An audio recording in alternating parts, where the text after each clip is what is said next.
तो क्या कह रहे हैं पूज्य गुरुदेव भगवान मकान वगैरह बनाने के विषय में, अन्य सुविधा जोड़ने के विषय में? ध्यान से सुनिएगा।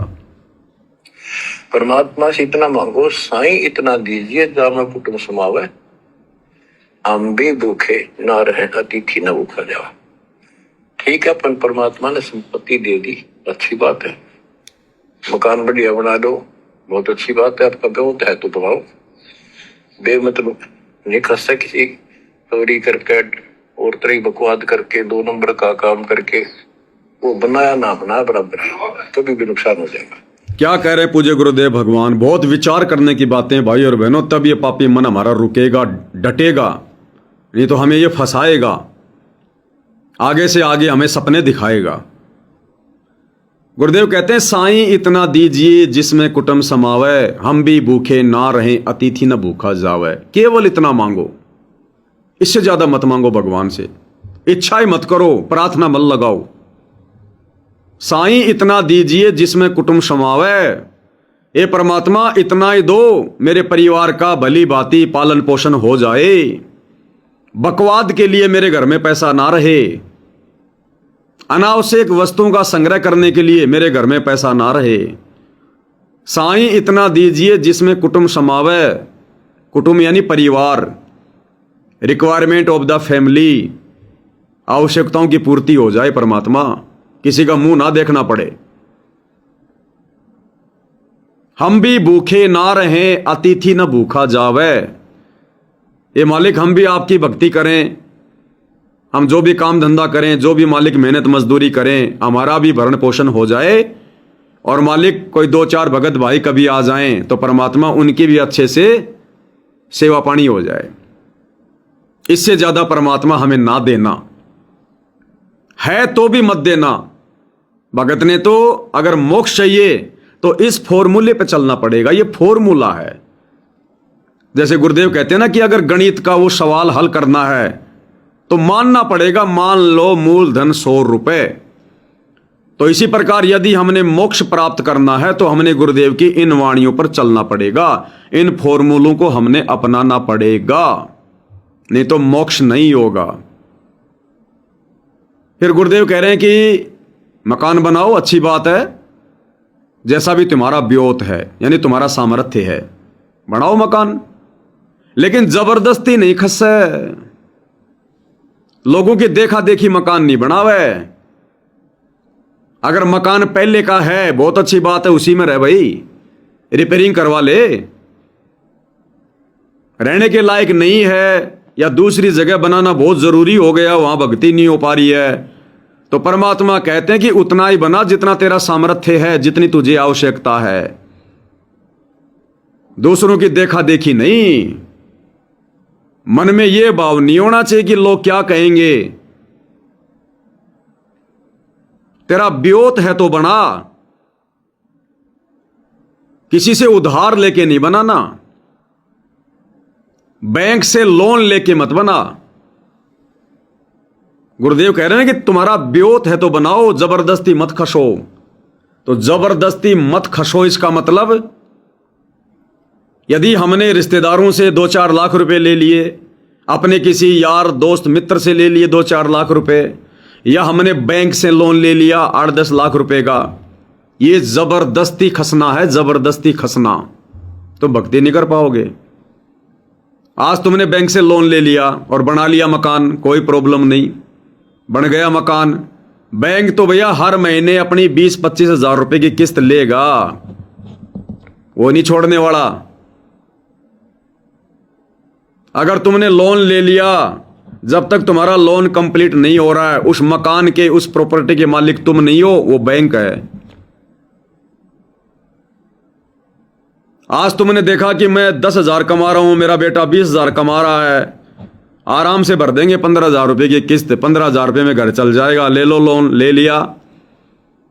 कल को तेरा बेटा मर गया और तेरी छूट गई नौकरी, या कोई भी कारण हो गया, वो कंपनी फेल हो गई,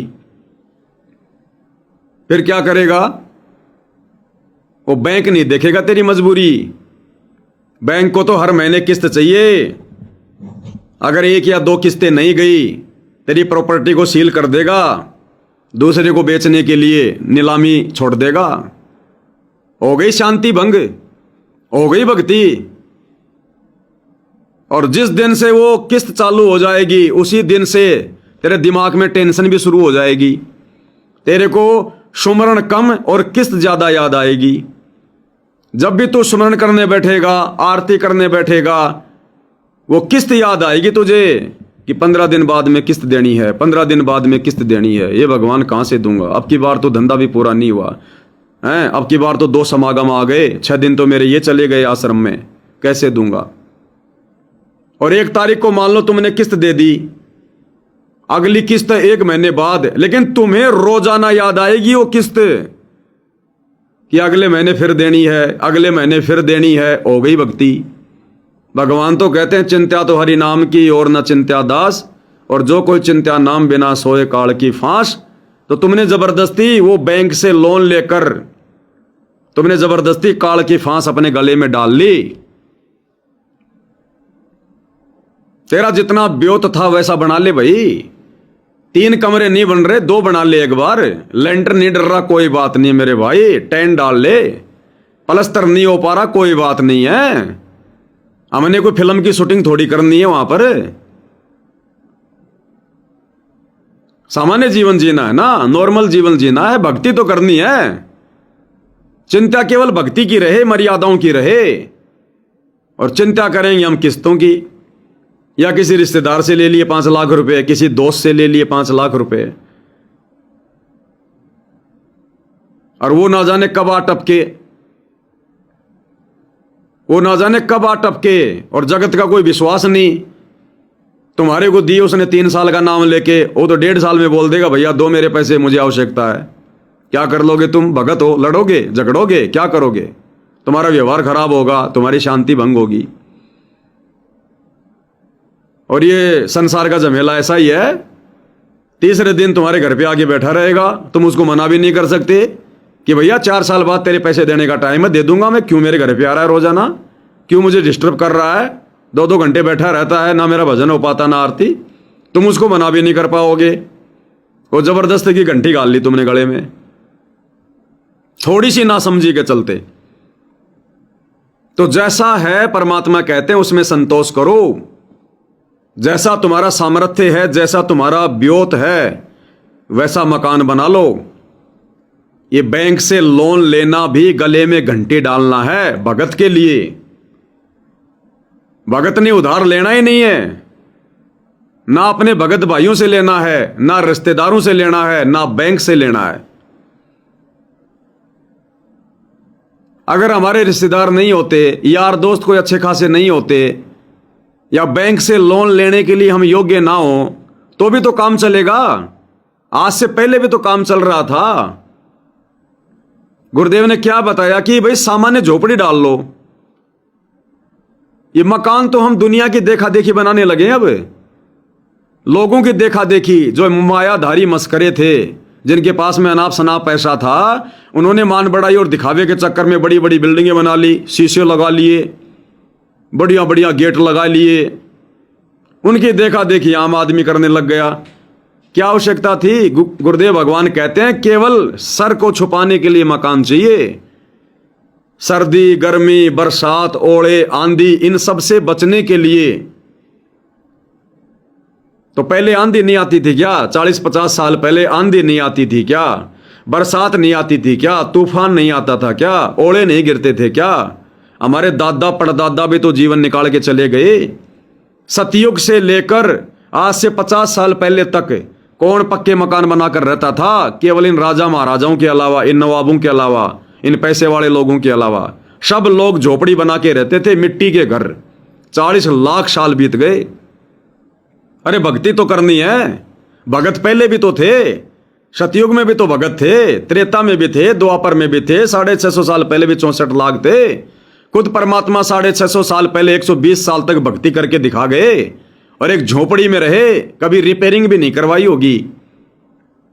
कोई दूसरी झोपड़ी बनाई क्या परमात्मा ने? उसके अलावा 120 साल में पूड़े वाले डाल के नॉर्मल ठीक ठाक परमात्मा ने कर ली होगी अपनी।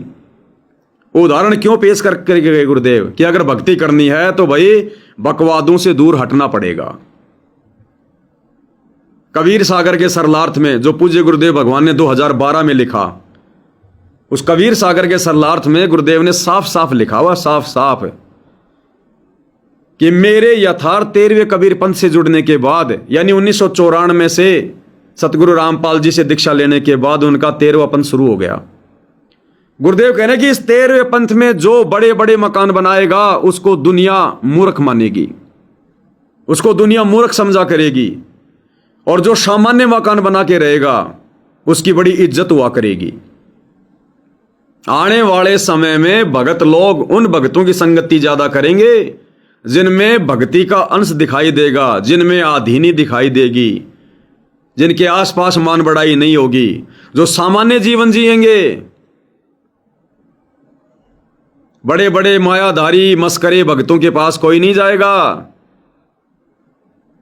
तो गुरुदेव ने उनको तो मूर्ख बताया कि जो मेरे पंथ से जुड़ने के बाद बड़े बड़े मकान बना रहे हैं, मार्बल टाइल वगैरह लगा रहे हैं, उनको मूर्ख बताया परमात्मा ने। मूर्ख,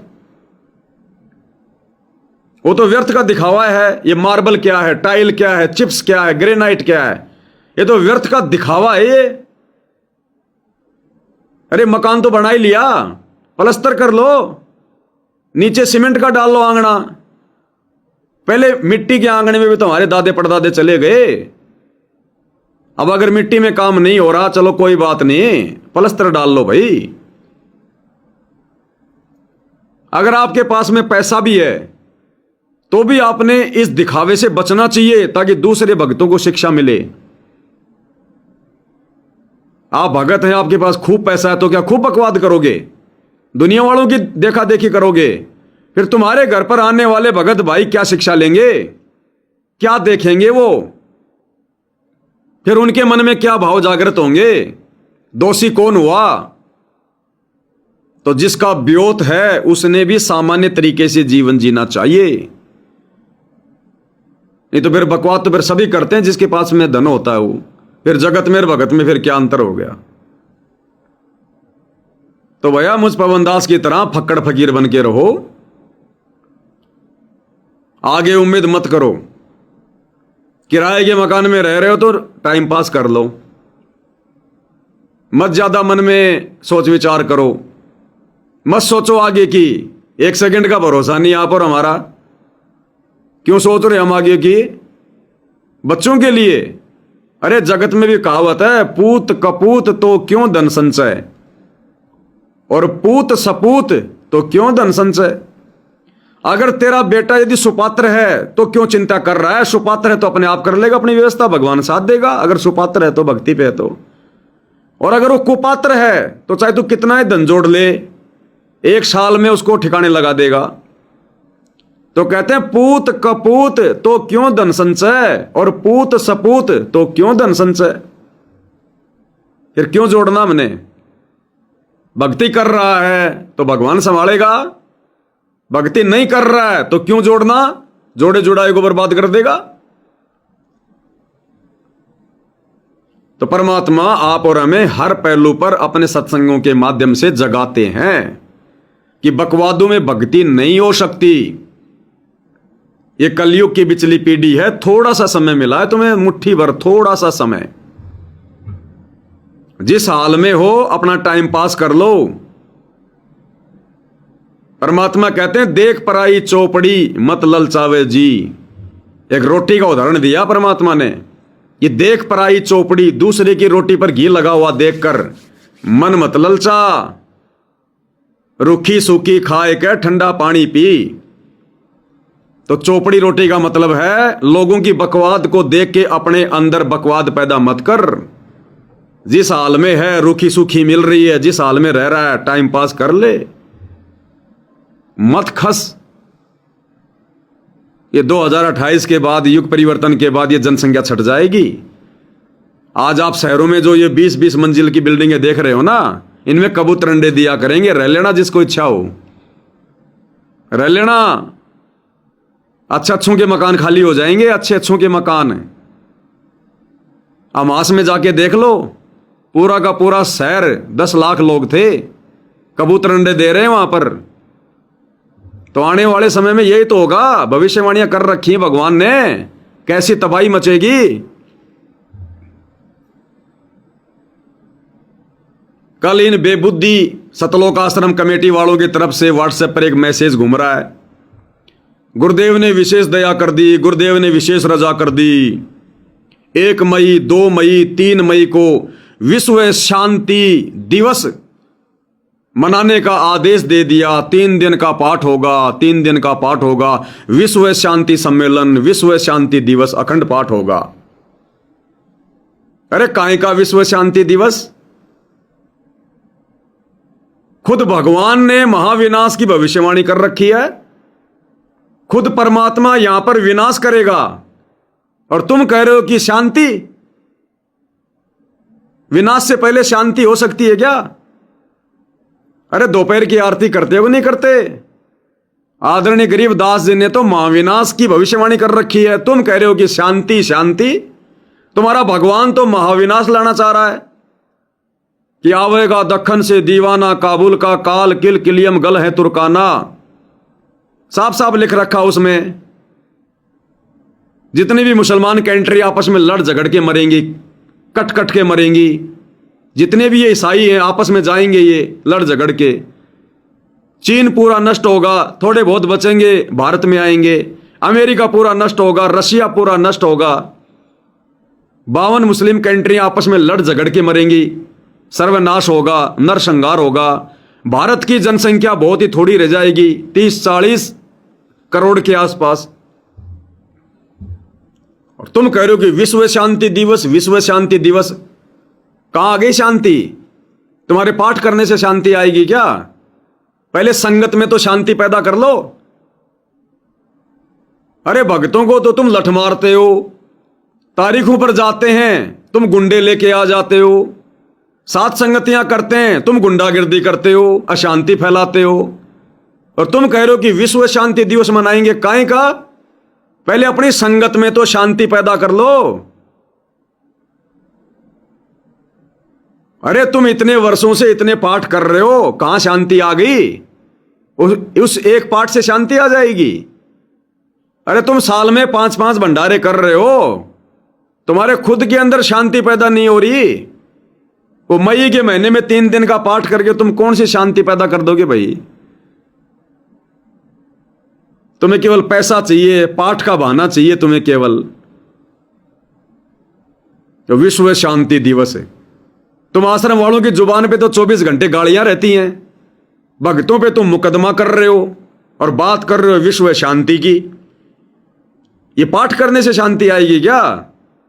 अपनी सोच को बदलो, भक्ति पे ध्यान दो, बकवादें छोड़ो। राजनेताओं के तुम तलवे चाट रहे हो, शांति आएगी इससे?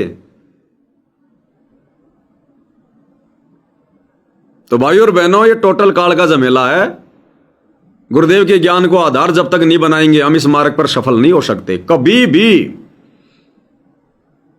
तो भाई 2028 के बाद ये दुनिया के प्लाट, दुनिया के मकान, दुनिया के फार्म हाउस ये खाली पड़े रहेंगे।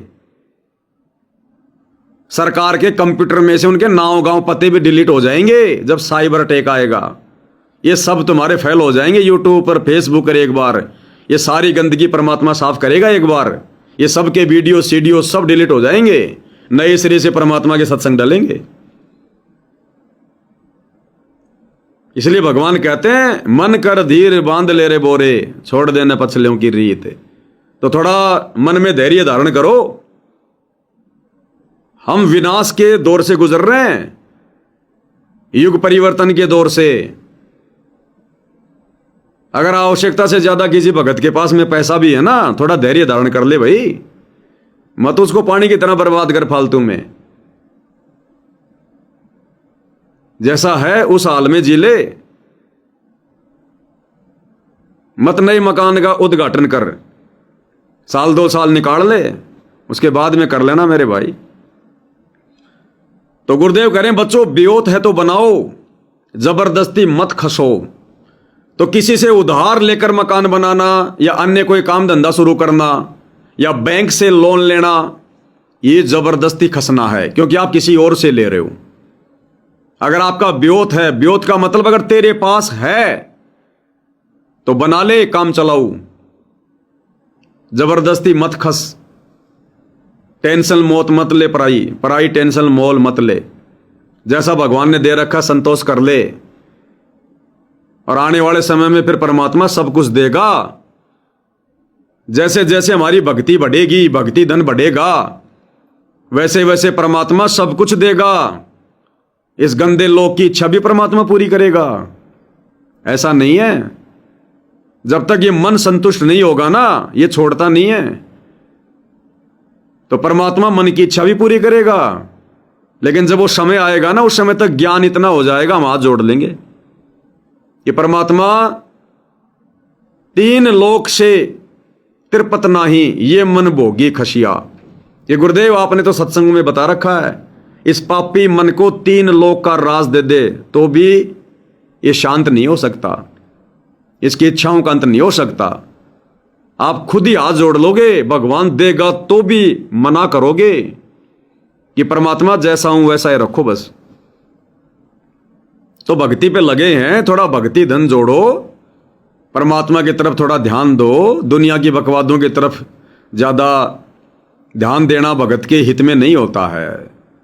तो क्या करे परमात्मा, भगत ने तो ये अरदास करनी चाहिए, साईं इतना दीजिए जिसमें कुटुंब समावे, हम भी भूखे ना रहे साधु न भूखा जावे। परमात्मा से इतना मांगो, साईं इतना दीजिए जामे कुटुंब समावे, हम भी भूखे ना रहे अतिथि न भूखा जावे। ठीक है, अपन परमात्मा ने संपत्ति दे दी, अच्छी बात है, मकान बढ़िया बना दो, बहुत अच्छी बात है। आपका बहुत है तो बनाओ, बेमतलब नहीं खस से किसी चोरी करके और तरह बकवाद करके 2 नंबर का काम करके वो बनाया ना बनाया बराबर है, कभी भी नुकसान हो जाएगा। वो बनाया ना बनाया बराबर है, कभी भी नुकसान हो जाएगा, चाहे भक्ति का हो चाहे और।